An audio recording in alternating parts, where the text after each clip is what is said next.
Soyez bénis. Shalom à vous tous dans le précieux nom de notre Seigneur Jésus.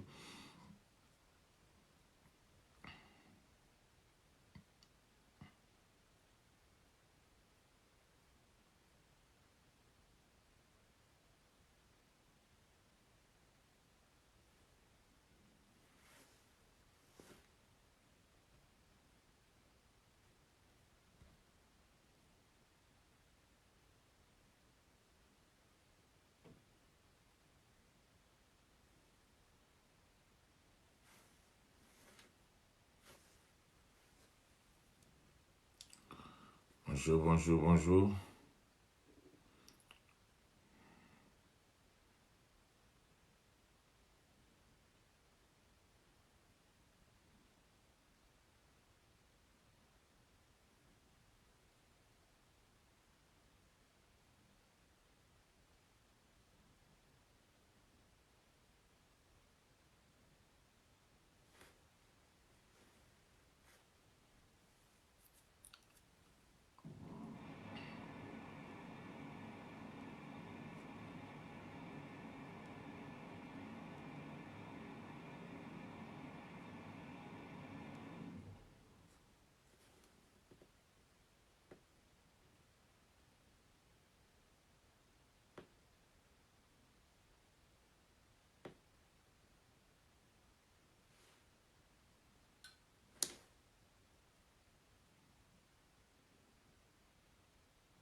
Shalom, shalom, soyez bénis dans le précieux nom de notre Seigneur Jésus-Christ.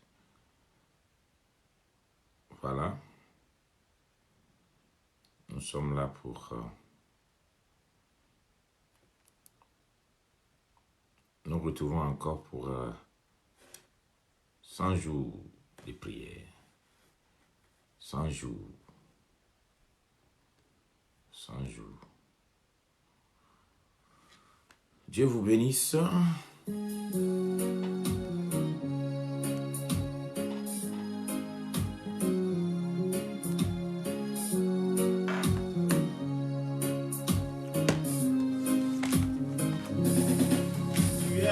Dieu qui m'a sauvé, tu es le Dieu qui m'a sauvé, tu es le Dieu qui m'a sauvé, tu es le Dieu qui m'a sauvé. En toi j'ai mis ma confiance, en toi j'ai mis ma confiance, en toi j'ai mis ma confiance, en toi j'ai mis ma confiance. Tu es le roi qui m'a choisi. Tu es le Dieu qui m'a choisi. Soyez bénis dans le précieux nom de notre Seigneur Jésus. Bonjour, bonjour, bonjour. Tu es le Dieu qui m'a choisi. Oh, en toi j'ai mis ma confiance. C'est reparti pour 100 jours de prière. J'ai mis ma confiance. En toi j'ai mis ma confiance. En toi j'ai mis ma confiance. Jésus accomplit ta promesse. Jésus accomplit ta promesse. Jésus accomplit ta promesse. Shalom. Jésus Oui, Amazing Grace. ta Yeah. promesse. Jésus accomplit ta promesse. Soyez bénis, maman Félicité. Pasteur Béranger, oh, sois béni. Ingrid, soyez bénis. Maman Odile, Amani, sois béni. Annick, Ariel, sois béni. Maman Distinction. Marie-Claude, sois béni. Moins quand Messa, sois béni. Déborah, Quadio, sois béni. Gabriel, Christian des Nations, sois béni. Apôtre. Christine, Chourak, sois béni. Gertrude, Natacha, soyez béni, soyez béni. Servant de Dieu Fanny, soyez bénis. Ange, soyez bénis. Jeanne-Marie dit, soyez bénis, soyez bénis, soyez bénis. Vous tous qui venez, Lydia, Carole, soyez bénis. Dieu vous bénisse, vous tous. Bonne arrivée sur cette plateforme de la prière. Nous commençons les 100 jours de prière et tous ceux qui nous prennent en cours pour surtout les annonces importantes. Vous pouvez retourner sur ma page, ceux qui veulent savoir comment nous allons travailler pendant ces 100 jours. Vous pouvez retourner sur ma page. J'ai écrit une annonce importante, comment préparer 100 jours avec le Saint-Esprit. Cette vidéo va vous permettre de savoir les dispositions à prendre pour pouvoir suivre les 100 jours de prière, être dans les groupes de prière et aussi comment il faut se préparer. Ceci vous aidera. Donc, aujourd'hui, nous commençons avec un thème important. Après la prophétie, va jeûner et prier pour son accomplissement. Après la prophétie, va jeûner et prier pour l'accomplissement de la prophétie. Il y a beaucoup de personnes qui ne savent pas que recevoir la prophétie ne suffit pas. Beaucoup de personnes demandent souvent de recevoir la pensée du Seigneur, la prophétie concernant leur vie ou bien certaines situations de leur vie. C'est une bonne chose parce que nous prions un Dieu qui parle, qui se révèle. Mais le danger, c'est de recevoir la prophétie sans avoir une vie de prière, une vie de jeûne. Contrairement à ce que beaucoup de personnes pensent, la prophétie en elle-même ne doit pas premièrement être un sujet de joie, ça doit être d'abord un sujet de consternation. Pourquoi? Parce que la vraie prophétie ne commence pas à élever. La prophétie en elle-même nous crée des problèmes avant de nous amener à la destination, à l'accomplissement, au résultat ou à la solution. Parce que quand Dieu parle, ainsi parle l'Éternel, oracle de l'Éternel, quand Dieu parle, alléluia, Dieu secoue, la voix de Dieu fait trembler. Donc quand Dieu annonce une prophétie, cette prophétie doit travailler. C'est cette prophétie-là qui va aller secouer les fondements qui sont des mauvais fondements peut-être. C'est cette prophétie qui va faire route. C'est cette prophétie-là qui va combattre l'adversité. C'est cette prophétie qui va amener soit la personne qui a reçu la prophétie à chercher la délivrance. Donc, c'est pourquoi quand la Bible dit que quand la prophétie tarde, il faut l'attendre, ça veut dire qu'elle marche, ça veut dire que la prophétie fait un travail d'abord. Un travail d'abord avant de t'amener à l'accomplissement. Donc, toute prophétie qui a été annoncée sur la vie d'une nation, d'une personne, est une prophétie qui amène des fois des secousses. D'abord, dès que tu reçois une prophétie, d'abord tu es un ennemi avec, c'est l'ennemi des destins, les forces des ténèbres, ceux qui t'ont lié pendant des années, qui ne veulent pas te laisser passer. Donc, il y a des peuples, il y a des hommes, il y a des familles, il y a des individus qui sont en difficulté à cause de la prophétie. C'est pourquoi il est important, quand on reçoit une prophétie, de commencer à chercher à avoir une vie de prière. Les gens même qui devaient chercher plus la sanctification, la consécration, la vie de prière, c'est ceux à qui Dieu a annoncé des grosses prophéties. Regardez aujourd'hui, Israël qui est la nation choisie, qui est la nation que Dieu a bénie parmi toutes les nations. Et Dieu dit, celui qui bénit Israël sera béni, celui qui maudit Israël sera maudit. Regardez, jusqu'aujourd'hui, Israël peine, souffre des attaques, des menaces, de toutes sortes de choses à cause de cette prophétie qui a été donnée sur Israël, qui dit qu'elle est une nation bénie. Donc, il ne faut pas commencer à sauter parce qu'on dit tu seras béni, tu seras riche, tu seras élevé, tu vas être béni, tu vas être tant. Dès qu'une prophétie, qui est une prophétie de taille importante qui arrive dans la vie d'une personne, la première des choses qu'il faut avoir dans son esprit, est-ce que j'ai une vie de prière? Est-ce que je sais pratiquer le jeûne et la prière, qui est l'arme de l'accomplissement?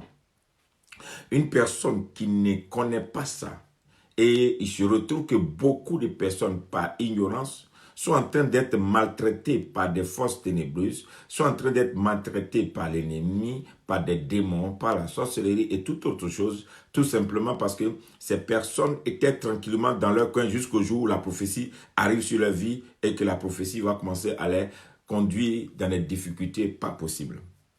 Des fois, tout ce que tu reçois comme difficulté ne vient pas du fait simplement que tu aies fait quelque chose, mais souvent c'est la prophétie qui a été annoncée sur ta vie qui réveille des combats, qui réveille, qui suscite des fois des méchancetés autour de toi, qui suscite des fois certaines choses. Et donc aujourd'hui, j'ai dit à quelqu'un, quand tu reçois la prophétie, dès que la prophétie, une prophétie de taille vient, il faut chercher à rentrer en jeûne et en prière. Pour son accomplissement, sans le jeûne, sans une vie de jeûne et de prière, il n'y a pas d'accomplissement de la prophétie.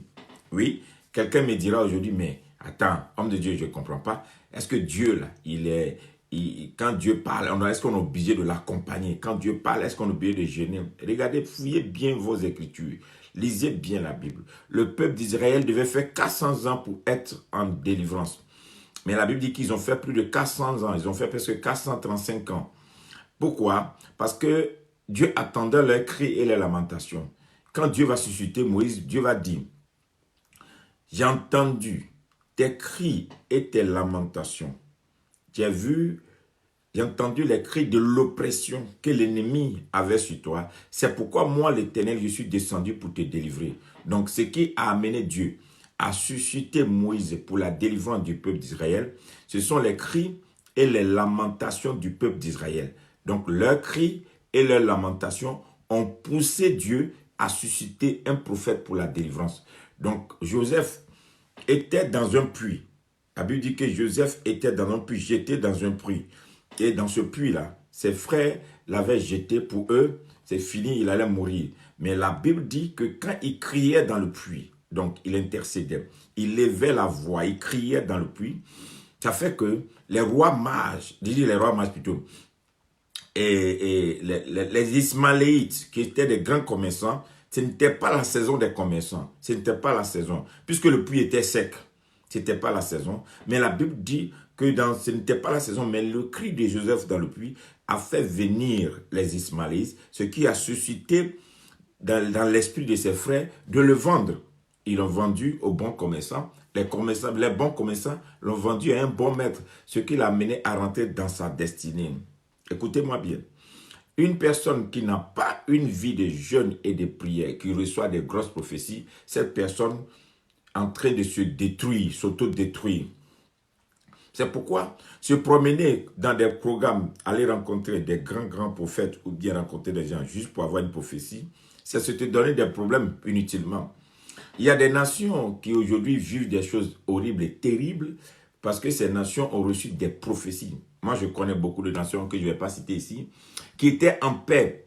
Il y avait des nations qui n'avaient aucun problème. C'était des nations qui étaient vraiment des nations tranquilles. Jusqu'au jour où quelqu'un va venir dire, peuple, Dieu t'a choisi pour telle chose. L'Éternel va t'utiliser. Oh, c'était formidable. Tout le monde applaudissait. Dieu va utiliser telle nation. Mais à l'instant T où Dieu a donné cette prophétie, que les hommes de Dieu ont pris les bagages, qu'ils ont quitté le pays, les problèmes ont commencé dans le pays. Les problèmes ont commencé. Écoute-moi bien. Tout enfant qui transporte une grande destinée, qui transporte une prophétie, un oracle de l'Éternel, ainsi par l'Éternel.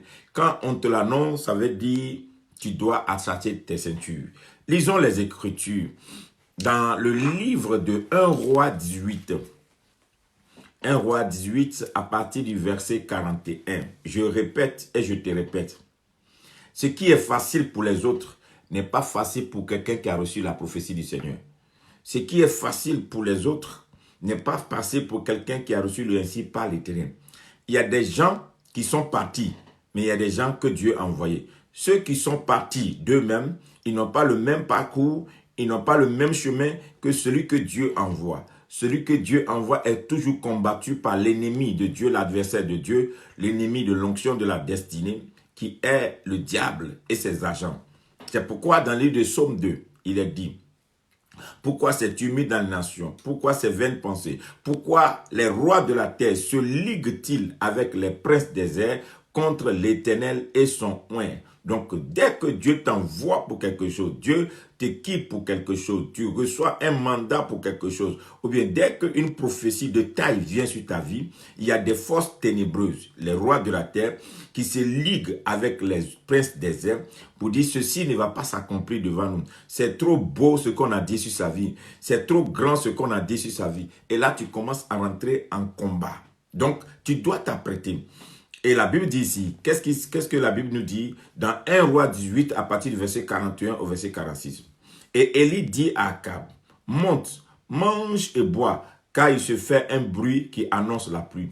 Akab monta pour manger et pour boire, mais Élie monta au sommet de Carmel. Et se penchant contre terre, il mit son visage entre ses genoux et dit à son serviteur: monte, regarde du côté de la mer. Le serviteur monta et il regarda, il n'y avait rien. Élie dit 7 fois, retourne. À la 7e fois, il dit: voici un petit nuage qui s'élève de la mer et qui est comme la paume de la main d'un homme. Élie dit: monte, dis à Akab, attelle et descends afin que la pluie ne t'arrête pas. Et peu d'instants, le ciel s'obscurcit par le nuage, le vent s'établit et il y eut une forte pluie. Akab monta sur son char, il partit pour Jezreel et la main de l'Éternel fut sur Élie qui se saignit les reins et courut devant Akab jusqu'à l'entrée de Jezreel. Donc quand nous lisons ce passage, nous voyons une chose. Élie est un prophète. Élie est un prophète de feu, est un prophète d'une grande dimension. Élie venait d'arrêter la pluie pendant 6 mois. Et 3 ans, 6 mois. 3 ans, 6 mois que Élie a arrêté la pluie pour juger le peuple d'Israël. Mais cette fois-ci, Élie va annoncer au roi. Il va lui dire: roi, descends, va manger, dormir, parce que maintenant, va te réjouir parce qu'il va pleuvoir. Il annonce une pluie. Élie annonce le bruit d'une pluie. Il annonce la pluie, mais il n'y a pas encore de pluie. Il n'y a pas de signe. Mais il dit: j'entends, je sens, je vois qu'il va pleuvoir. Donc c'est un prophète qui vient de parler. Pas n'importe quel prophète. Dès qu'il finit d'annoncer ceci à Akab, il n'est pas allé s'asseoir pour dire: Dieu m'a dit, j'ai parlé, ça va arriver. Élie avait dit à ma parole, mais il n'était pas allé s'asseoir. La Bible dit, qu'est-ce qu'Élie a fait? Élie est monté sur le mont Carmel. Vous voyez, des fois, des prophètes qui n'ont pas une vie de prière, qui n'ont pas une vie de consécration. C'est pourquoi vous allez voir dans les grandes nations, presque tous les prophètes ont des camps de prière ou bien ils ont des groupes de prière qui sont des groupes secrets. Qui n'ont pas une vie de prière, qui ne fait que bavarder, parler, donner des prophéties. Ils créent des problèmes à ceux à qui ils donnent des prophéties parce que cette personne, il reçoit la prophétie, mais la personne ne connaît pas le combat qui est dans la prophétie. La personne ne connaît pas l'adversité qui est dans la prophétie. Il ne suffit pas de prophétiser sur les gens, mais il faut avoir une vie de prière. Il faut avoir une vie de jeûne, une vie de consécration, une vie de mise à part. Après avoir prophétisé sur une nation, il ne faut pas attendre que ça s'accomplisse comme ça. Il faut rentrer en jeûne. Il faut transporter cette nation dans le dos de la prière. Il faut avoir une vie de jeûne. Après avoir prophétisé sur une famille, sur des individus, il faut accompagner ces gens-là dans la prière. Et c'est très important. Et la Bible dit qu'il est monté. Il est monté sur le mont Carmel, au sommet. Il est monté. Et il se penchant contre terre et mit son visage entre ses genoux. Vous voyez? C'est selon la prophétie qu'il y a maintenant les différentes formes de prière. Ici, on dit qu'il a mis son visage entre ses genoux. Ce qui veut dire qu'Élie n'a pas pratiqué une prière habituelle. Il est en train de pratiquer là une prière d'accouchement. Donc, il annonce une prophétie, mais il faut qu'il accouche la prophétie dans la prière. Donc, quand il se met son visage entre ses genoux, ça veut dire qu'il est en train de dire prophétiquement qu'il est en train d'accoucher la prophétie. Vous savez combien de fois nos parents qui souffrent, donc pour les mamans, pour l'accouchement, donc il met son pied entre ses genoux pour dire, entre ses genoux, et il est à terre, contre terre. C'est ce que la Bible dit. Ses genoux contre terre. Donc un homme de Dieu qui n'est pas souvent à genoux pour accoucher la prophétie, il y a un problème. Donc après avoir prophétisé, il faut se mettre à genoux pour engendrer la prophétie, pour accoucher la prophétie, pour amener la prophétie à l'accouchement. Quand tu reçois la prophétie, ça veut dire que tu dois rentrer en jeûne et en prière. Donc, il faut être, c'est pourquoi il est important que les gens qui pratiquent la dimension prophétique, les gens qui sont des réels prophètes, c'est les gens qui doivent avoir une vie de prière. Il n'est pas facile d'être, c'est rare même de trouver un vrai prophète authentique qui est à mi-temps, qui fait autre chose et qui fait Dieu après, qui se compense. C'est rare parce que c'est une fonction tellement compliquée, c'est un travail tellement difficile qu'il faut être constamment dans la prière pour avoir les informations pour amener au peuple de Dieu. Donc, il y a une vie de prière, une vie de prière. Vous allez trouver des prophètes bavards, des gens qui vous annoncent toujours des choses, mais il est difficile qu'ils vous conduisent loin. Il est difficile qu'ils vous amènent à atteindre certaines choses. Combien de personnes ont reçu 1000 prophéties dans leur vie, mais à peine une, deux prophéties sont accomplies. Pourquoi? C'est vrai que c'est des gens qui sont très orchestrés, très organisés, très vraiment équipés, mais ils finissent de distribuer les prophéties, ils partent. Mais les prophéties sont des problèmes sur votre tête. Ils ne sont même pas là pour vous encadrer. Ils ne sont pas là pour vous diriger. Ils ne sont pas là pour vous donner des conseils. Ils ne sont pas là des fois pour arrêter les vents dans votre vie. Ils ne sont pas là des fois pour cadrer les manifestations des démons dans votre vie. J'ai fait la démologie pendant des années. Et je disais souvent à des pasteurs que j'encadre pour dire attention. Il ne faut pas réveiller les démons dans la vie des gens et puis les laisser comme ça avec les démons. Il y a des gens, on ne peut pas chasser les démons dans la vie d'une personne. Ça peut arriver, mais ce n'est pas toujours vrai qu'on puisse chasser le démon dans la vie d'une personne dans une veillée, au cours d'un programme.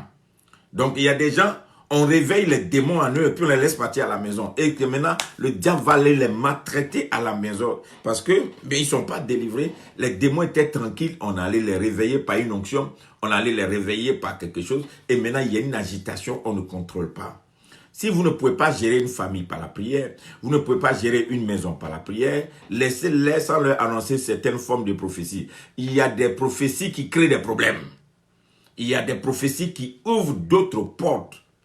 Parce que la prophétie, c'est l'oracle, la parole. C'est pourquoi la Bible dit, quand Dieu a parlé le premier jour, il a séparé les ténèbres. Quand Dieu dit que la lumière soit, il n'a pas dit seulement que la lumière soit. La Bible dit que Dieu a séparé les ténèbres. Il a séparé, il a fait une séparation pour que la lumière soit.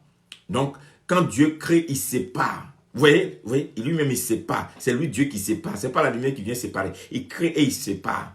Donc, celui qui annonce, ou bien celui à qui on annonce une prophétie, si l'autre qui t'a annoncé n'est pas prêt pour prier pour toi, pour jeûner pour toi, pour être là, pour t'encadrer, toi-même, tu dois, c'est un terrain, tu dois attacher terrain pour dire ce que je viens de recevoir comme une prophétie, je vais amener ça dans la prière, je vais amener ça dans le jeûne, je vais aller pleurer devant le trône de Dieu pour que Dieu exauce. La deuxième dimension d'une personne que le prophète n'est pas prêt pour t'encadrer, pour être avec toi, la deuxième dimension, c'est toi-même qui reçois la prophétie. Et tu peux comprendre que ta prière peut engendrer, ta prière peut amener l'accomplissement de cette prophétie. Je répète et je dis à beaucoup de chrétiens, faites très attention. Ne vous contentez pas de recevoir des prophéties. Après la prophétie, levez-vous dans le jeûne et la prière, parce que la prophétie nous crée des problèmes avant de nous amener dans la dimension. Les bonnes prophéties te jettent dans le puits avant de t'amener au palais. La prophétie peut te jeter en prison avant de t'amener au palais. La prophétie peut te jeter peut-être à devenir esclave avant de devenir premier ministre. Donc la prophétie peut nous créer des problèmes. Avis aux gens qui... Je connais beaucoup de personnes qui ont des prophètes de par toute la terre. Qu'est-ce que Dieu a dit? Prophètes annoncent. Mais tu les vois eux-mêmes, ils n'ont aucune vie de prière. Ils n'ont aucune vie de sanctification. Ils n'ont aucune vie de mise à part. C'est des gens seulement qui veulent que Dieu leur parle. C'est dangereux. Et puis, n'oubliez pas, il y a des gens qui ne savent pas qu'un prophète intercesseur dans ta vie est plus important qu'un prophète annonceur. un prophète intercesseur dans ta vie est plus important qu'un prophète annonceur. C'est-à-dire il y a des gens qui peuvent t'annoncer quelque chose qui ne sont plus là pour t'accompagner dans ce qu'ils t'ont annoncé. Ce qui est plus important, c'est d'avoir des gens qui peuvent t'accompagner dans ce qui t'a été annoncé jusqu'à son accomplissement. Et c'est très important que dans ces temps, de prier pour que Dieu nous montre des intercesseurs, des gens qui peuvent se mettre entre Dieu et nous, entre diable et nous. Donc Dieu appelle Moïse pour sauver le peuple d'Israël. La Bible dit que le peuple d'Israël va sortir de là et le peuple d'Israël va marcher avec Moïse pendant 40 ans dans le désert. Donc Moïse, après leur avoir annoncé la délivrance, ne s'est pas retiré. Moïse s'est mis devant et il les conduisait. Mais la Bible dit qu'un temps donné, qu'est-ce qui s'est passé? Un temps donné, le peuple d'Israël s'est rébellé contre Dieu. Et Dieu décide de les tuer, de les détruire tous. Moïse s'est mis entre Dieu. Moïse dit, Dieu, tu ne feras pas ça. Dieu, tu vas les tuer et puis les Égyptiens vont dire que c'est venu les détruire, que tu les as amenés dans le désert. Non, tu ne vas pas faire ça. La Bible dit que Dieu s'est repenti et les a laissés vivre. Donc si Moïse n'était pas là pour intercéder pour le peuple d'Israël, Dieu allait les détruire. Dieu allait les détruire. Mais l'intervention de Moïse a fait que la décision, l'engagement que Dieu a pris de les détruire, Dieu a annulé ça. Parce que Moïse était un intercesseur. C'est quelqu'un qui se mettait entre Dieu et le peuple qui venait de lui confier pour les amener jusqu'à destination. Regardez bien. Même si Moïse n'est pas arrivé à Canaan, Moïse a conduit le peuple d'Israël jusqu'à la porte de Canaan. Vous voyez? Il les a accompagnés jusqu'à la porte de Canaan. Même si Moïse n'est pas arrivé à Canaan, Moïse a fait en sorte que le peuple d'Israël il a formé un successeur, il a formé quelqu'un qui peut les amener à destination. Donc, Josué qui est sorti de lui peut terminer le travail qu'il a commencé. Donc, il ne les a pas laissés dans la main de n'importe quel leader. Il les a laissés dans la main de quelqu'un qui l'a formé. Donc, vous voyez, c'est très important, le ministère et de l'intercession, c'est très important de savoir qui m'accompagne dans la prophétie que Dieu m'a donnée. Qui m'accompagne dans ce que Dieu m'a dit pour que ces choses-là s'accomplissent. C'est très important. Quelle est la force qui m'accompagne? Quelle est la vie de prière? Quelle est la personne qui est mandatée, qui est équipée par Dieu, qui a reçu mandat de m'accompagner dans ce que Dieu m'a dit jusqu'à son accomplissement? Sinon, on peut se retrouver dans les problèmes. Et la Bible dit que quand il s'est mis dans ses positions de genoux pour la prière, alléluia, il a donné une direction. Il dit à son serviteur, monte du côté de la mer. Vous voyez, non? Il dit, monte du côté de la mer. Qu'est-ce que ça veut dire? Il a discerné que l'esprit où se trouvait le problème qui a bloqué la pluie, puisqu'il venait de vaincre Jézabel. Il venait de vaincre Jézabel. Il venait de tuer les faux prophètes. Il dit, monte, regarde du côté de la mer. Donc, le Léviathan, l'esprit qui devait combattre est du côté de la mer. Et le serviteur monta. Il dit, regarde. Et il regarda, et 7 fois il retourne, il va, il ne voit rien. Il dit, va, tu ne vois rien, va, regarde. Ça veut dire quoi? Il a vaincu la bête de la ville, la bête de ce pays qui faisait qu'il ne pouvait pas pleuvoir. Élie est rentré en jeûne pour vaincre la bête afin qu'il pleuve à nouveau. Vous voyez? C'est pourquoi l'apôtre Paul va dire, j'ai vaincu la bête de l'Éphèse. Vous pouvez maintenant rentrer et annoncer l'évangile. Donc vous devez vous rendre compte que toutefois que vous avez une grande prophétie dans votre vie, il y a l'homme fort de la prophétie qui s'élève contre vous. Donc il faut quelqu'un qui va rentrer en prière. Vous devez vous-même rentrer en prière pour lier l'homme fort, pour vaincre l'homme fort avant de rentrer dans l'accomplissement de la prophétie. Donc, une dimension d'une personne qui a compris ce secret, c'est Anne. La Bible dit que Anne avait une stérilité accrue et Anne désirait avoir un enfant. Son mari faisait tout pour elle. Elle partait à l'autel du Seigneur pour faire des sacrifices. Mais la Bible dit que le sacrificateur Élie se contentait de dire Dieu le fera. Mais Anne a compris qu'il faut un autre niveau, une autre dimension de l'intercession pour que cet enfant arrive. Bon, la Bible dit que cette fois-ci, Anne va laisser son mari, va dépasser le sacrificateur Élie qui a l'habitude de dire Dieu le fera. Élie n'a pas le temps pour gêner. Regardez la vie d'Élie. En son temps, la Bible dit que Élie, ce sacrificateur dont on parle, ce n'est pas Élie, le prophète de feu, non. Élie au temps de Samuel. Élie au temps de Samuel, c'est avec H-E-L-E. Donc Élie au temps de Samuel, c'était un sacrificateur négligent. Il avait dit même, quand Dieu lui a dit que tes enfants sont en train de pécher contre moi, il a dit, tu es Dieu, fais ce que tu veux. C'est en son temps là que l'âge a été emporté. Donc, il y avait un désordre pas possible au temps où Élie était prophète. Ce Élie-là, ce sacrificateur. Et il a regardé, il a dit, Dieu va faire. Dieu a dit, non, il va faire, il ne faut pas t'inquiéter. Non, t'inquiète pas, Dieu va faire. Mais il n'avait pas une vie de prière. Alors, Anne va dépasser ce sacrificateur et aller se mettre à genoux, plus loin, sur un rocher, pleurer devant Dieu pour dire, donne-moi cet enfant et je te le donnerai. Vous voyez, il a pleuré dans la prière, il a pleuré. Elle a pleuré, elle s'est mise à pleurer. Et d'ailleurs, la Bible dit que quand Élie, le sacrificateur, l'a vu, il a dit, mais toi, femme là, tu es encore saoulée?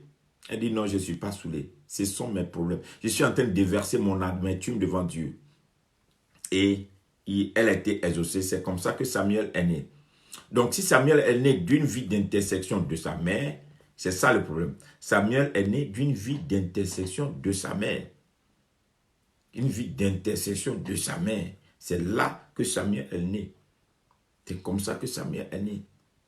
Donc, la vie de prière, l'intercession quand on a reçu la prophétie, quelle est ta vie de prière? Est-ce que tu as une vie d'intercession? Est-ce que tu aimes la prière? Est-ce que tu aimes le jeûne?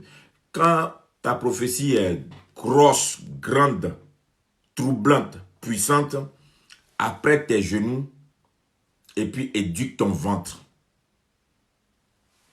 Un homme qui a reçu de grandes prophéties doit vivre une vie de sanctification, une vie de consécration, doit pas manger n'importe quoi, doit éviter de boire comme n'importe qui. Ne vous n'enivrez pas de vin. Et savoir qu'il doit aller travailler, se consacrer, se concentrer pour engendrer la prophétie. Si tu ne te mets pas à genoux, aucune pluie ne viendra sur ta tête. Donc, à la 7e dimension de la prière, on n'est pas là aujourd'hui, mais je vous montrerai après les 7 dimensions de la prière. À la 7e dimension de la prière, il a vu un petit nuage. Je dis un petit nuage. Il a dit, monte. Akab est descendu. Il allait, il a eu la pluie. La pluie est venue. Alléluia. À la 4e dimension de la prière. La main de l'Éternel fut sur Élie qui s'insérait et court. Donc, quand vous voyez ces choses, vous allez vous rendre compte que la vie de prière, la vie du jeûne, pour l'accomplissement de la prophétie, est très importante. Toi-même, pose-toi la question. Quelle vie tu mènes? Malgré les prophéties dans ta vie, là, pose-toi la question. Quelle est la vie que tu mènes? Il ne suffit pas de dire que non, on a prié, je n'ai rien vu. On a prophétisé, je n'ai rien vu. Quand depuis qu'on a prophétisé dans ta vie, qui le diable a envoyé? Qui Dieu a envoyé? Beaucoup ne savent pas qu'il y a des gens qui rentrent dans ta vie pour déranger ta prophétie, pour annuler ta prophétie, pour déprogrammer ta prophétie, pour détruire ta prophétie. Et il y a des gens qui rentrent dans ta vie pour amener la prophétie à l'accomplissement. Donc quand on prophétise dans ta vie, il faut faire attention aux événements, aux hommes qui rentrent dans ta vie, aux circonstances, aux actions qui tournent autour de toi. Tu dois discerner tout ça là. Parce que la prophétie crée un nouveau environnement autour de toi. Et si tu ne fais pas attention, il y a des gens que tu vois venir qui sont des éléments, qui sont des envoyés du diable pour détruire ainsi par l'Éternel dans notre vie. C'est pourquoi beaucoup de chrétiens qui ne sont pas sages, eux-mêmes ils accueillent les ennemis de la prophétie, ils les nourrissent et c'est eux-mêmes qui viennent détruire la prophétie. J'ai pour tendance à dire à beaucoup de mes enfants spirituels, à beaucoup de mes pasteurs qui sont dans mes écoles de pasteurs, pour dire attention, l'émotion n'est pas l'onction. Une personne très émotive ne peut pas manifester, avoir le discernement poussé. Les gens qui vivent sous émotion trop poussée ne peuvent pas avoir un puissant discernement. L'émotion, c'est les deux niveaux. C'est des gens qui réagissent selon les premiers instants. Ils ne font pas attention.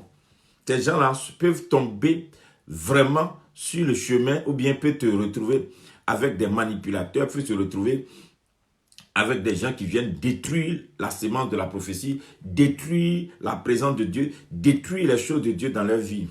Hein? Là où il y a l'onction, surtout dans notre dernier temps, beaucoup ne savent pas que là où il y a l'onction, il y a Jézabel.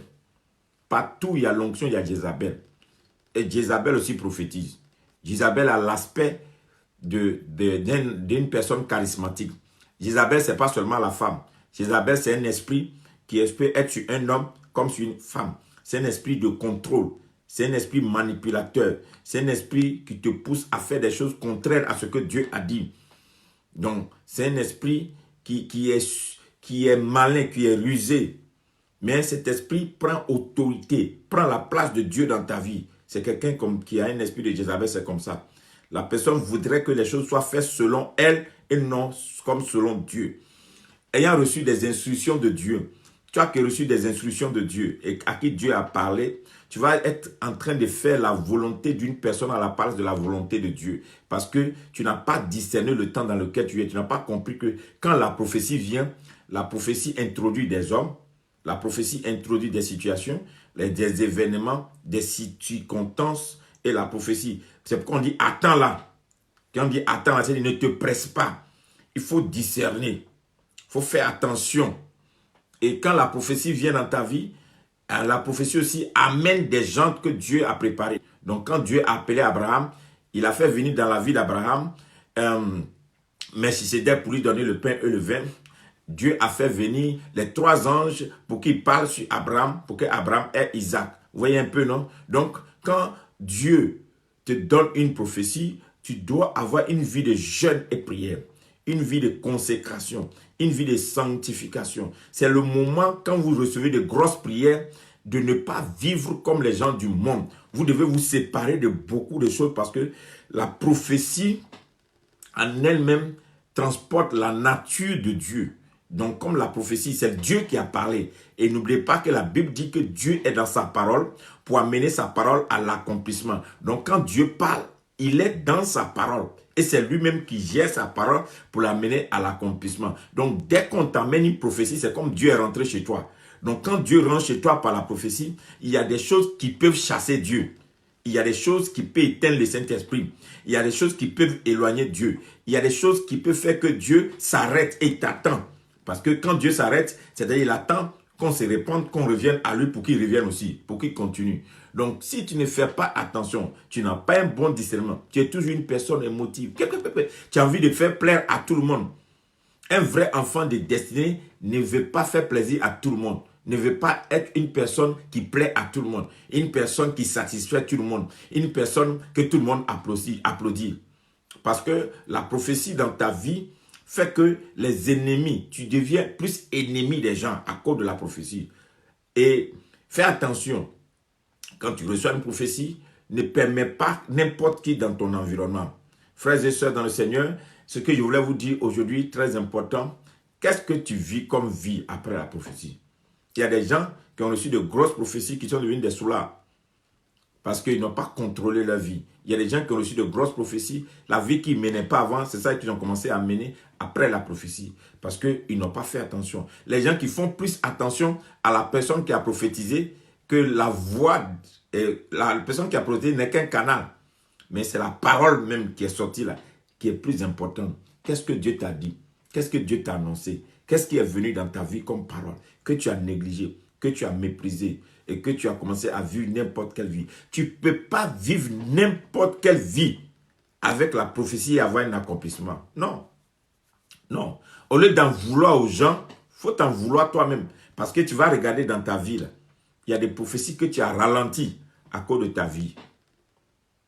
Il y a des prophéties que tu as ralenties à cause du désordre que tu as accepté dans ta vie. Dieu n'est pas un plaisantin. Dieu n'est pas le fils de l'homme. Tu ne peux pas jouer avec Dieu. Dieu rentre dans ta vie. Tu dois lui donner toute la place. Il ne faut pas se plaindre, parler, insulter des gens pour dire que non, je n'ai rien compris, je n'ai rien vu. Moi, je dis, Dieu prend un cheval pour parler. Dieu peut prendre n'importe qui pour parler.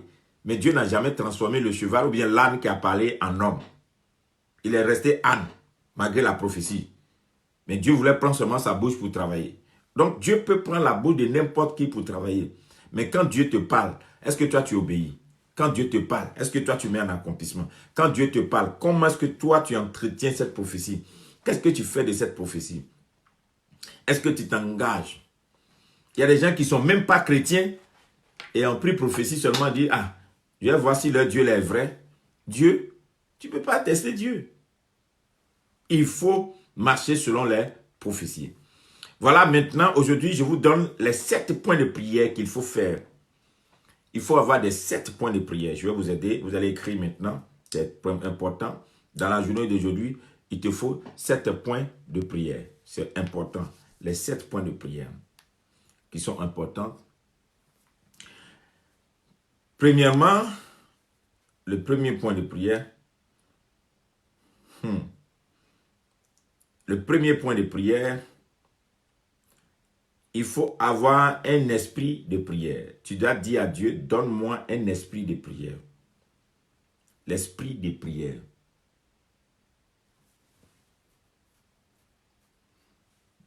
Qu'est-ce qu'on a à faire après la prophétie? Tout à l'heure, je vais vous revenir là-dessus. Je donne les points de prière et puis j'ai 5 minutes pour répondre à vos questions. Et dit, premier point de prière, l'esprit de prière. Dis à Dieu de te donner un esprit de prière. Deuxième point de prière que tu dois noter, une bonne disposition. Là, il faut que tu sois dans la disposition de recevoir de Dieu. Il faut que tu attendes que Dieu te donne quelque chose pour que cela vienne. Donc, la disposition elle est importante. La bonne disposition. Il faut, dans la bonne disposition, il y a le comportement, il y a ta manière de t'attendre. Tel que tu attends quelque chose de Dieu. Donc, tu vois, tu es dans l'attente de quelque chose. Donc, tu te disposes, tu n'es pas distrait. L'ennemi de la bonne disposition, c'est la distraction. Il ne faut pas être distrait, il ne faut pas te laisser distraire quand tu attends quelque chose de Dieu. Troisième point qu'il faut demander, c'est respecter et honorer tes engagements devant Dieu. Il faut commencer à prier pour dire, Seigneur, aide-moi pour que je respecte et que j'honore mes engagements. Dieu n'aime pas les gens qui font des vœux, les gens qui prennent des engagements et qui ne les respectent pas. Demande à Dieu de t'aider pour que tu respectes et que tu honores tes engagements. Le 5e point de prière, l'obéissance à la parole de Dieu. Quand Dieu te dit 1 jour de jeûne, 2 jours de jeûne, quand Dieu te dit, bon, on va faire telle chose, l'obéissance, apprends à être obéissant à la parole de Dieu. L'obéissance à la parole de Dieu. Prie pour l'obéissance. 6e point de prière, il faut que tu pries Dieu pour que Dieu, tu te dises maintenant, Seigneur, conduis-moi par ta main. Tu laisses Dieu te conduire par sa main. Commence à dire à Dieu maintenant, conduis-moi par ta main. Conduis-moi par ta main. Je ne veux plus que ce soit moi-même qui dirige ma vie. Conduis-moi par ta main. Dirige-moi par ta main. Amen. Et avec ces 7 points que je viens de te donner, je te donne un 8e point important. Saint-Esprit, 8e point, Saint-Esprit, sois mon partenaire de prière. La Bible dit, vous ne savez pas prier. C'est le Saint-Esprit qui intercède en vous par des soupirs. Donc, demande au Saint-Esprit d'être ton partenaire de prière. Que le Saint-Esprit devienne ton partenaire de prière. Voici les 8 points que tu notes. Et ces 8 points-là, tu te mets à genoux comme point de prière. Et puis tu pries aujourd'hui pour ces choses. Amen. Maintenant, rapidement, je réponds à quelques questions, des gens qui ont mis des questions. Monsieur Yahou Amani, qu'est-ce qu'on a à faire après la prophétie? Dès que tu reçois une prophétie, d'abord écris-la. La Bible dit grave la prophétie. Écris-la, car elle marche à son accomplissement. Tous ceux qui veulent s'exercer dans la prière pour avoir la prophétie accomplie, quand on te donne une prophétie qui est une prophétie importante, il faut avoir un cahier ou bien une note, écris la prophétie. Et la Bible dit, lis-la couramment, retourne dans l'esprit de la prophétie et il faut couramment prier avec ça. Il faut couramment, il faut fréquemment aller vers la prière, prier pour ça. Il faut fréquemment rappeler à Dieu, c'est ça, rappeler à Dieu. C'est pourquoi le jeûne et la prière, c'est comme et là, tu es en train d'arroser la prophétie de Dieu sur ta vie. C'était pour répondre à la question de Monsieur Yao. Voilà. J'attends encore 2 minutes pour répondre. S'il y a une question, si quelqu'un a une question, j'attends encore 2 minutes. Vous avez une question sur ce qui a été dit aujourd'hui? Si vous avez une question, je réponds rapidement. J'avais une interrogation, je réponds.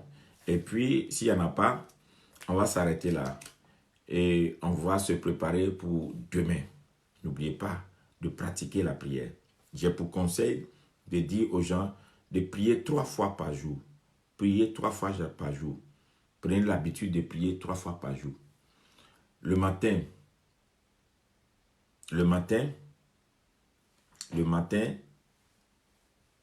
à midi et le soir. Matin, midi, soir. Selon vos heures que vous pouvez voir vos occupations. Matin, midi, soir. C'est comme 3 comprimés. Les comprimés que tu prends 3 fois par jour. Il faut te dire que la vie de prière, c'est les comprimés que tu avales 3 fois par jour. Matin, midi et soir. C'est vendredi, Fanny dit, quel genre de prière? Il faut bien poser la question. Il faut bien poser la question, quel genre de prière je veux comprendre bien. Bon.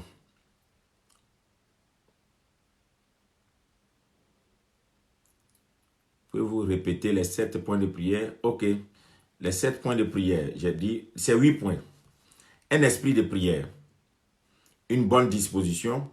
Respecter et honorer les engagements envers Dieu. Obéissance à la parole de Dieu. Restauration de notre foi. Que Dieu restaure ta foi, la foi. Restauration de notre foi. Seigneur, conduis-moi par ta main. Que la main divine de l'Éternel nous dirige, nous conduise. Le 8e point, Saint-Esprit, mon partenaire de prière. Voilà. Ça fait 8. Ça fait 8. Voilà. Ok. Alors, quel genre de prière en liaison avec la prophétie? Quand on te donne une prophétie, c'est pourquoi il est important de poser des questions aux gens qui vous donnent des prophéties. Je viendrai certainement demain. Toute cette semaine, je vais travailler dessus pour aider des gens. La prophétie, là, il ne faut pas se contenter. Des fois, il y a des gens qui parlent, ils disent beaucoup de choses, mais à la fin, on dit, Dieu dit, va te bénir. Ça ne suffit pas pour une prophétie.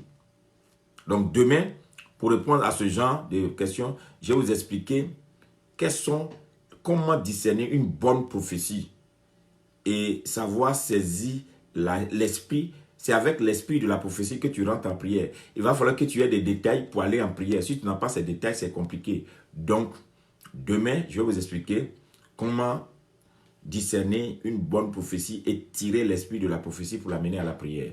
Ok, demain. Donc, comment savoir qu'une prophétie vient de Dieu? La Bible dit qu'il faut avoir un esprit de discernement. Il faut sonder les prophéties. Il faut avoir un esprit de discernement. Les horaires du jeûne. Le jeûne, si tu veux faire un jeûne, c'est 6h, 18h. 6h, 18h. Mais bon, il y a d'autres qui sont des fois sous certaines pressions, 6h, 15h, comme tu pourras.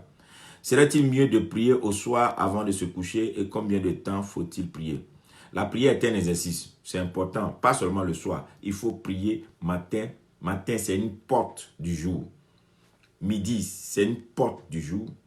Le soir, c'est une porte du jour. Donc, il y a 3 portes dans un jour. Donc, prier matin, le soir seulement ne suffit pas. Il faut prier à midi, le matin, il faut prier à midi et il faut prier le soir. Maintenant, si la question c'est prier au coucher, c'est très important aussi.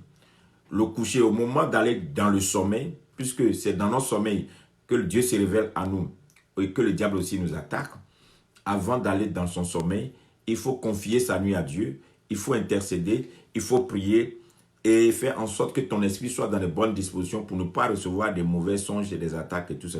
C'est important de prier pour aller dans le sommeil. C'est très important. Voilà. Mais habituellement, pratiquer 3 fois la prière par jour peut aider. Le matin, c'est une porte. À midi, c'est une porte. Le soir, c'est une porte. Donc, il y a 3 portes dans un jour. Donc, il faut posséder les 3 portes. La prière du matin, la prière du midi et la prière du soir. Le nombre d'heures qu'on passe dans la prière, ce n'est pas ça qui est utile. C'est de respecter, de pouvoir prier au moins dans ces temps-là. Et la prière, c'est un exercice. Tu ne peux pas te lever et commencer à prier 1 heure de prière, 2 heures de prière, 3 heures de prière. Non. Tu peux apprendre à faire 15 minutes, 5 minutes, 7 minutes, 20 minutes, 30 minutes, 1 heure de temps, 2 heures de temps. Un jour, tu pourras faire 3 heures. Pourquoi pas un jour de prière? Donc, il faut t'exercer. Il faut apprendre. Il faut apprendre.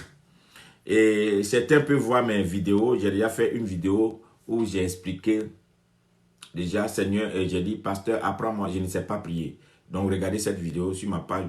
Pasteur, je ne sais pas prier. Cette vidéo peut vous aider à avoir les attitudes. J'ai montré comment il faut se mettre des attitudes, les comportements, comment il faut faire pour avoir une bonne vie de prière. Vous pouvez prendre cette vidéo, ça peut vous aider beaucoup.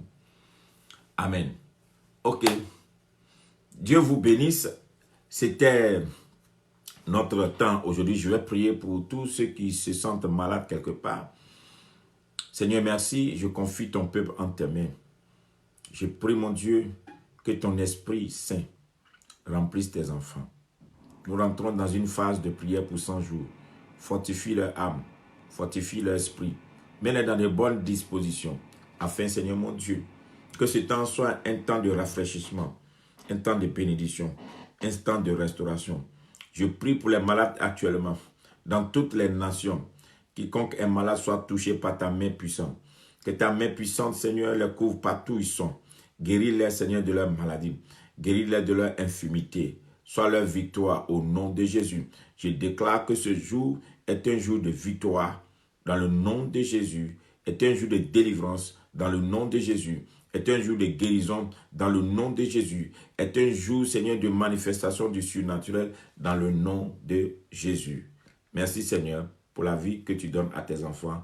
Au nom de Jésus, nous avons prié. Amen. Demain, je vais vous enseigner, je vais vous montrer comment tirer l'esprit de la prophétie pour aller dans la prière. C'est-à-dire saisir une prophétie, comprendre la prophétie pour amener cette prophétie à la prière. Voilà, je vais vous aider par la grâce de Dieu. Ça va vous aider ceux qui ont reçu des prophéties qui sont troublées pour pouvoir disséquer, comprendre les détails de leur prophétie. Et c'est ce que nous allons faire demain. Que Dieu vous bénisse. Bonne journée. La paix de Christ sur vous. Priez pour moi. Je prie aussi pour vous. Et surtout que Dieu nous donne la force pendant les 100 jours qu'on puisse tenir, nous tous. N'oubliez pas, les groupes WhatsApp, j'ai donné les détails dans une vidéo que j'ai fait. Comment se préparer pour 100 jours de prière. Allez-y regarder la vidéo. Et si vous voulez faire à partir des groupes WhatsApp, selon vos sujets de prière, selon toutes vos requêtes, allez-y. Cette vidéo va vous instruire et vous allez écrire sur les numéros WhatsApp vos détails et on pourra vous suivre pendant les 100 jours pour prier avec vous. En cela, que Dieu nous garde. Bye bye et à demain.